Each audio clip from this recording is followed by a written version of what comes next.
ప్రతీది కూడా గత 5 సంవత్సరాల పరిపాలనలో తప్పు జరిగింది అని చెప్పని ఈ యొక్క బోర్డు కానీ ఈ కూటమి ప్రభుత్వం కానీ ఏమి జరిగినా గత 5 సంవత్సరాలు జరిగిపోయింది.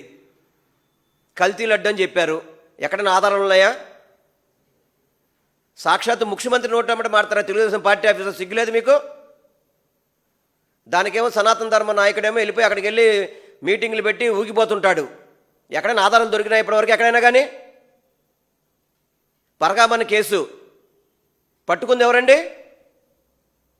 పరకామణి అతను దాదాపు చంద్రబాబు ముఖ్యమంత్రిగా ఉన్నప్పుడు కూడా చేస్తామని చెప్పిన ఆయన ఒప్పుకున్నాడు.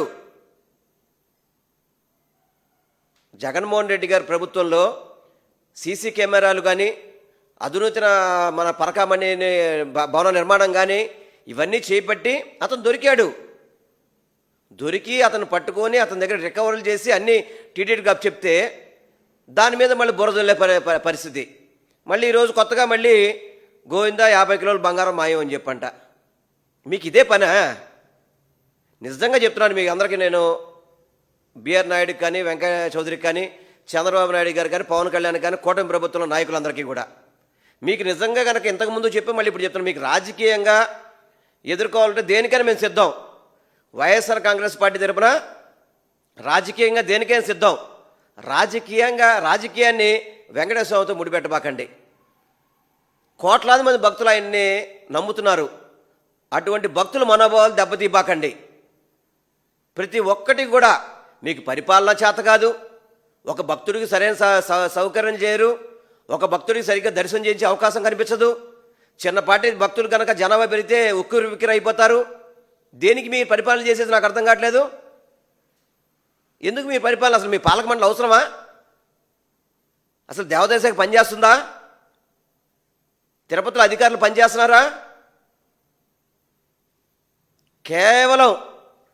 కేవలం తెలుగుదేశం పార్టీ నాయకులకి సేవ చేయడం, చంద్రబాబు నాయుడికి భజన చేయడం, పవన్ కళ్యాణ్కి భజన చేయడం, దాని తప్ప సామాన్య భక్తుడు అనే వ్యక్తికి తిరుమల తిరుపతి దేవస్థానంలో దర్శనం అనేది కష్టమయ్యే పరిస్థితి. భక్తులు భయపడతారు. తిరుపతి వెళ్ళాలంటే అమ్మో అయ్యో అని భయపడి వారణాసికో లేకపోతే అయోధ్యకో అక్కడికి వెళ్తున్నారు భక్తులంతా కూడా. ఇదివరకు గతంలో ప్రపంచవ్యాప్తంగా కావచ్చు భారతదేశంలోనే తిరుపతి దేవస్థానం నెంబర్ 1 అని చెప్పి అనుకునేవాళ్ళు.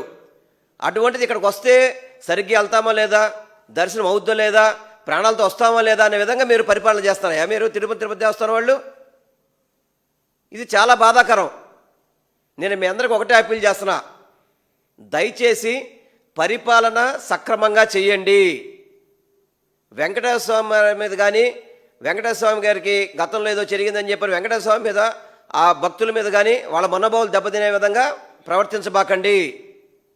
మీకు ఆల్రెడీ ఢిల్లీ కోర్టు కూడా మొట్టికాయలేసి కూడా మీ సిగ్గుసారం ఉండదు మీకేమి.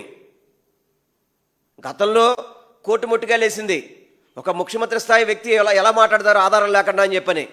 మళ్ళీ మన సుబ్బారెడ్డి గారు మళ్ళీ మొన్న కేసు వేస్తే దాని మీద మళ్ళీ మీకు అక్షంతలు వేసింది. అయినా కూడా మీకు బుద్ధి రాదు. మీకు బిఆర్ నాయుడు గారు ముందల మీరు ప్రచారాలు ఆపండి, పాలన మీద దృష్టి పెట్టండి, భక్తులకి సౌకర్యాలు కల్పించండి, భక్తులకి అన్ని విధాలు కూడా తిరుపతిలో అన్ని విధాల సౌకర్యాలు ఏర్పాటు చేయండి. అంతే తప్ప ఎప్పటికప్పుడు ప్రతిదీ కూడా తప్పిదాలన్నీ గత ప్రభుత్వం మీద వేసేద్దాం. గత ప్రభుత్వం మరి చంద్రబాబు నాయుడు ఇంత గతంలో చేయలేదా? 2014 చేశాడు ఆయన, 2004 ముందు ఆయన ముఖ్యమంత్రి చేశాడు. ప్రతిదీ వైసీపీ హయాంలో తప్పు జరిగిందని చూపెట్టడానికి. అందుకని వెంకటేశ్వర స్వామి గారిని మాత్రం మీరు వాడుకోబాకండి. రాజకీయంగా అనేక అంశాలు బోర్డు ఉన్నాయి మాట్లాడటానికి, వాటి మీద మాట్లాడుకుందాం. దేనికైనా సిద్ధం. మేమైతే వైఎస్ఆర్ కాంగ్రెస్ పార్టీ తరఫున దేనికైనా సిద్ధం. కానీ రాజకీయాల్లో మాత్రం వెంకటేశ్వర స్వామిని ముడిపెట్టబాకండి. ఆయన పేరు చెప్పి మాత్రం రాజకీయాలు చేయబాకండి. ఎందుకు భక్తులను ఇబ్బంది పెడుతున్నారు మీరు? ఎందుకు భక్తుల మనోభావాలతో ఆటలాడుతున్నారు మీరు? మీకు పరిపాలన చేత కాకపోతే తప్పుకోండి మీరు. అరే కొంతమంది జనాభా పెరిగితేనే మీరు పరిపాలన చేయని వాళ్ళు మీకేం పాలక మండలయ్యా? నాకు అర్థం కావట్లేదు. చాలా బాధ వస్తుంది. చంద్రవచనానికి వెళ్తే అక్కడ చనిపోతున్నారు. తాబేళ్ళు శ్రీకర్మంలో తాబేళ్ళు చచ్చిపోతున్నాయి. అదేవిధంగా మొన్న శ్రీకాకుళం జిల్లాలో అది ప్రైవేట్ టెంపుల్ మాకు సంబంధం, అక్కడ చనిపోతే మా ప్రైవేట్ టెంపుల్ మాకు సంబంధం లేదని చెప్పి చేతులు దులుపుకున్నారు. భక్తులు గుడికి వెళ్ళాలి, ఆంధ్ర రాష్ట్రంలో గుడికి వెళ్ళాలంటే భయపడే పరిస్థితి ఈరోజు. మీరు పక్క రాష్ట్రాలకు వెళ్ళి చూడండి, తమిళనాడుకి కానీ వాటికి వెళ్ళి చూడండి ఎలా చేస్తారో. ఎక్కడ కూడా ఇటువంటి ఘటనలు జరగట్లా, ఓన్లీ ఆంధ్ర రాష్ట్రంలోనే. మీ చేతగాని తనం వల్ల చంద్రబాబు నాయుడు కావచ్చు, దేవాదాయ శాఖ మంత్రి కావచ్చు, సనాతన ధర్మం చెప్పుకునే పవన్ కళ్యాణ్ కావచ్చు, వీళ్ళ చేతగాని తనం వల్ల ఈరోజు భక్తులందరూ కూడా ఇబ్బందులు పడే పరిస్థితి. గతంలో పుష్కరాలకి షూటింగ్ నిమిత్తంగా దాదాపు 30 మంది చనిపోయారు చంద్రబాబు పుష్కరాలు షూటింగ్ నిమిత్తంగా. ఇంకా సరిపోదా మీకు? దాహం తీరలేదు మీకు? ఇంకా ఎంతమంది భక్తులు చనిపోతున్నా కానీ ఏ ఒక్క చోటైనా సరే మీరు సౌకర్యాలు ఎందుకు మెరుగుపరచట్లేదు? రాజకీయాలు మానండి దయచేసి. మీకు చేతులెత్తి దండం పెడుతున్నాను. వెంకటేశ్వర స్వామితో రాజకీయాలు మానండి. వెంకటేశ్వర స్వామి మీద భక్తితో పనిచేయండి. వెంకటేశ్వర స్వామి వచ్చే భక్తులకి సౌకర్యాలు కల్పించండి.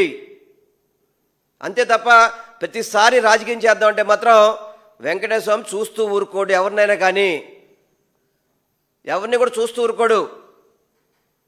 దయచేసి నేను కూటమిలో ఉన్న చంద్రబాబు నాయుడు గారికి, పవన్ కళ్యాణ్కి, దేవాదాయ శాఖ కానివ్వండి, టీటీడీ బోర్డు మెంబర్, టీటీడీ పాలక మండలి కానివ్వండి, టీటీడీ అధికారులు కానివ్వండి, సరైన పరిపాలన చెయ్యాలి, భక్తులకు సౌకర్యాలు కల్పించాలి. అంతే తప్ప మీరు ఇలా రాజకీయాలు చేయడం మానుకోవాలని చెప్పి మాత్రం